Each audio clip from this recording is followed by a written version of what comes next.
आप एनलाइटन करेंगे क्या? इस तरीके की कोई बात आपके संज्ञान में कभी आई? हाँ नहीं, as a this thing psychologist मैं बोलूंगा, अगर इन्होंने कहा है तो इनके पास कोई प्रूफ होगा। हाँ, और वो प्रूफ आप सामने लाइए, क्योंकि क्या होता है कि बहुत से लोग जो भी बात करते हैं प्रूफ नहीं होता। अगर आपके पास प्रूफ है लाइए, लोगों को प्रूफ करके दिखाइए। हमारे शास्त्रों में इसका खूब प्रूफ है। नहीं जी, एक मिनट, मैं शास्त्रों की बात यहां नहीं कर रहा, मैं आज के संदर्भ में बात कर रहा हूं।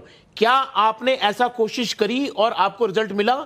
और मिला तो उसको शख्स उनको वापस हम लोगों का एक त्योहार आता है जी, श्रावणी, सुना है आपने? बिल्कुल सुना है। श्रावणी कब आती है? आप बताइए ना, मैं आप सुन रहा हूं आपकी बात। हाँ, सारी श्रावणी में हमारे यहाँ सारा समाज, ब्राह्मण समाज को ये निर्देश है, शास्त्रों में लिखा, श्रावणी जब होती है तो हमारे यहाँ गोबर से स्नान करने की परंपरा है। अभी श्रावणी में जो आई, उस श्रावणी में हमने खुद, हमारे साथ हजारों ब्राह्मण सबने एक साथ। अनिरुद्धाचार्य जी, एक सेकंड उनकी, एक सेकंड। आप जो कह रहे हैं ना, गोबर का स्नान, कई बार वो किमाच नहीं होती थी जो लोगों के शरीर में लग जाती थी, उसमें नहीं, मैं क्या कह रहा हूँ, कई बार विधान है, हो सकता है श्रावणी में भी नहाते, लेकिन इसका सौंदर्य प्रसाधन के तौर पर इस्तेमाल हो सकता है। कोई एम्पेरिकल इसके लिए एविडेंसेस हैं क्या? हाँ, पढ़िए आप शास्त्रों नहीं, को। अगर अब ये कह रहे हैं शास्त्रों को नहीं, मैं शास्त्रों को आप मानेंगे नहीं। शास्त्र की बात ही कर रहे हैं आज। अरे शास्त्र नए होते नहीं, सब पुराने हैं। देखिए ऐसा, मैं शास्त्र की बात इसलिए नहीं कर रहा, नए थोड़ी होते, कोई हमने थोड़ी लिख दिया शास्त्र। शास्त्र में तो बहुत कुछ लिखा है, परंतु आज के संदर्भ में, आज एक मॉडर्न जमाने में, अरे क्या ये चीज होती है? चलिए इससे आगे निकलते हैं। इसका तो ये तो ठीक है कि आप चेहरे पे कुछ और लगा लेंगे, लेकिन जिनको बच्चे ही नहीं हो रहे हैं वो क्यों आईवीएफ क्लिनिक की तरफ जा रहे हैं? जरा ये देखिए क्या कहा अनिरुद्धाचार्य जी ने, जरा देखिए वो, और उसके बाद इस चर्चा पर लौटते हैं।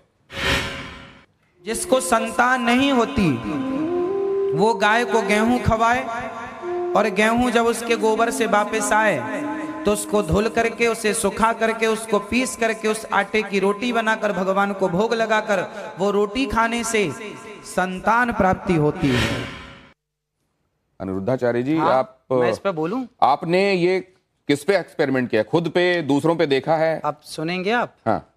ऐसा है कि देखिए, आप सैकड़ों डॉक्टरों को दिखाइए, यदि सैकड़ों डॉक्टरों को दिखाने के बाद आपको संतान नहीं हो रही है तो आप तो डॉक्टरों से हार गए, डॉक्टर ने मना कर दिया नहीं हो पाएगा। जब सबसे आप हार गए तो एक एक्सपेरिमेंट कर लेने में क्या बुराई है? आपने रघुवंशम महाकाव्य पढ़ा होगा, महर्षि कालिदास जी ने उसको लिखा है। भगवान राम के जो पूर्वज थे उनका नाम था दिलीप, उनके भी कोई संतान नहीं हो रही थी। तब राजा दिलीप ने गौ माता की सेवा की और गौ माता की सेवा से दिलीप के संतान हुई, जिनका नाम रघु पड़ा, रघुवंश उनके नाम से आगे चला। यदि राम का वंश गौ माता की सेवा से आगे चला तो हमारा और आपका वंश भी गौ माता की सेवा से चलेगा। तो तब जब नहीं, एक सेकंड, जब दशरथ जी को, आज भी है, जब दशरथ जी को यही समस्या सामने आई, हाँ, तो उनको तो यज्ञ कराना, पुत्र काम यज्ञ कराना पड़ा। हाँ, तो वो इस विधा से क्यों नहीं हो गया? फिर इस विधा से हुआ। आप समझो, दशरथ जी ने यज्ञ कराया तो यज्ञ में क्या लगता है? यज्ञ किससे संपन्न होता है? भैंस के घी से आहुतियां नहीं होती है ना, बकरी के घी से आहुतियां नहीं होती। जब तक वेद लक्षणा गाय का उसमें घी प्रयोग ना होगा तब तक आपका कोई यज्ञ संपन्न ही नहीं होगा। बिना गाय के ना कोई यज्ञ संपन्न हो सकता है, ना कोई पूजा संपन्न हो सकती है। नहीं, लेकिन एक चीज साइंस ये कहता है कि अगर आपने एक खास तरह की परिस्थितियों में खास एक्सपेरिमेंट किया है तो आपको खास रिजल्ट मिलेगा। आप उसको दोहरा सकते हैं। मैंने तो इस रोटी को खाई है, जो मैंने बोला है, मैंने तो इस रोटी को खाया है। और हमारे बहुत सारे संत समाज जो जंगलों में रहते हैं आज भी वो लोग ये रोटी खाते हैं। और बहुत बच्चा होता है, आप प्रयोग कर लीजिए। नहीं, आपके पास कोई प्रयोग है? नहीं, आपके पास कोई प्रयोग है? देखिए, बोलने में हमारे साथ प्रयोग है इसलिए बोल रहे हैं, प्रयोग ना होता तो बोलते ही नहीं। देखिए, ऐसा कोई भी चीज हम करते हैं उसके साथ प्रूफ लाते हैं कि भाई ये हमारा रिजल्ट है, ये हमारा एग्जाम्पल है। सिर्फ इतना नहीं, गौमूत्र और गाय के गोबर के संदर्भ में कैंसर के इलाज वाला दावा भी किया जाता रहा है। क्या अनिरुद्धाचार्य जी मैं ठीक कह रहा हूं? हाँ हाँ, बिल्कुल। मतलब किसी भी स्टेज का कैंसर तक ठीक हो जाता है। गौ माता के मूत्र में, गौ अर्क में इतनी शक्ति है, यदि शक्ति ना होती तो मेडिकल स्टोरों में गौमूत्र क्यों बिक रहा? कुत्ते का मूत्र बिकता भाई, गौमूत्र बिक रहा है तब तो कोई शक्ति है, दम है, तब ना बिक रहा है, वरना कुत्ते का क्यों नहीं बिक रहा है?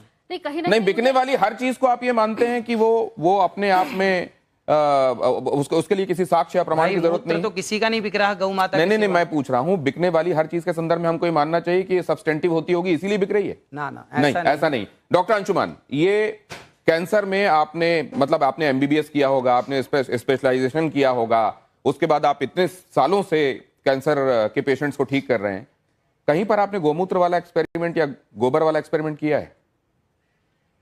शुरुआत यहां से करें कि हमारा संविधान आर्टिकल 51A सेक्शन H कहता है citizen of India should have scientific temper. वैज्ञानिक सोच रखना चाहिए। गैर वैज्ञानिक सोच रखना और उसको प्रत्यक्ष प्रमाण बोलना असंवैधानिक बात है और कानून के खिलाफ है, पहली बात। दूसरी बात, जो कैंसर ठीक होने की बात है, चाहे गोबर गाय का हो, भैंस का हो या किसी का हो, गोबर गोबर होगा। लेबोरेटरी की बात इन्होंने कही है, कैंसर ठीक होने की बात कही है। मैं अभी लाइव या रिकॉर्डेड इसमें चैलेंज करता हूं, मरीज इनका मॉनिटर मैं करूंगा, कैंसर है, जांच कराऊंगा, ठीक करें। जिस दिन मरीज ठीक हो जाएगा जांच करके मैं चेक करूंगा, मैं आज से डॉक्टरी छोड़ के इनका चेला बन जाऊंगा। नहीं डॉक्टर साहब, एक बात मैं दूसरी आपसे जानना, डॉक्टर साहब ये बात बिल्कुल सही है। अगर आप जाएंगे, संविधान खोलेंगे, देखेंगे प्रीएम्बल के बाद आपको जो ड्यूटीज और आपके जो राइट्स हैं जहां पढ़ाए जाते हैं, वहीं पर आपकी ड्यूटीज में यह है कि आप हिंदुस्तान में साइंटिफिक टेम्परामेंट को, हम सबकी जिम्मेदारी है कि आप साइंटिफिक टेम्परामेंट को बढ़ावा देंगे, वैज्ञानिक सोच को बढ़ावा देंगे। ये बात बिल्कुल सच है। लेकिन डॉक्टर साहब, क्या आप ये बात मानते हैं कि विज्ञान का भी अभी बहुत सारी उन जगहों पर पहुंचना बाकी है जहां शायद हमारे शास्त्र पहले पहुंच चुके हैं? ये बात आप मानते हैं कि नहीं? बिल्कुल।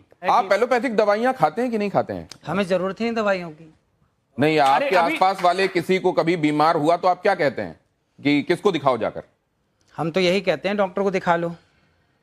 और डॉक्टर इसको मानते नहीं है जो आप कह रहे हैं। ऐसा है, देखिए आज के 100 साल पहले तो कोई डॉक्टर नहीं था।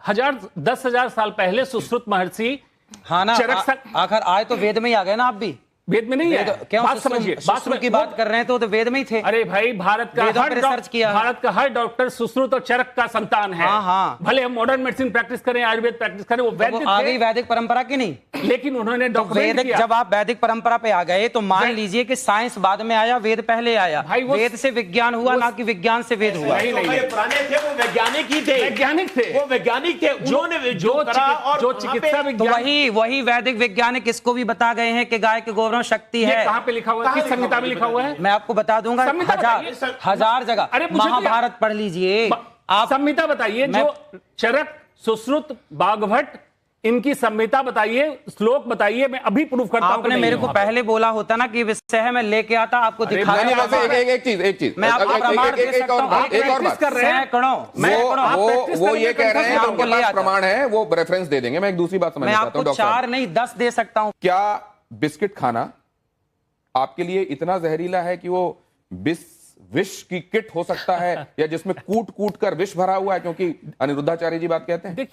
देखिए अभी महाराष्ट्र में 80 बच्चे बीमार पड़े बिस्किट खा के पड़े। बिल्कुल मैं उस पर नहीं, लेकिन आप देखिए, आपके बहुत सारे फॉलोअर्स हैं अनिरुद्धाचार्य जी, कह रहा हूं, और उसको एज इट इज वो फॉलो करते हैं। अगर मान लीजिए कहीं उनके सामने ये है कि मेरे कहने से समाज बिस्किट नहीं खाता तो समाज का बहुत बड़ा भला है बिस्किट नहीं खाने से।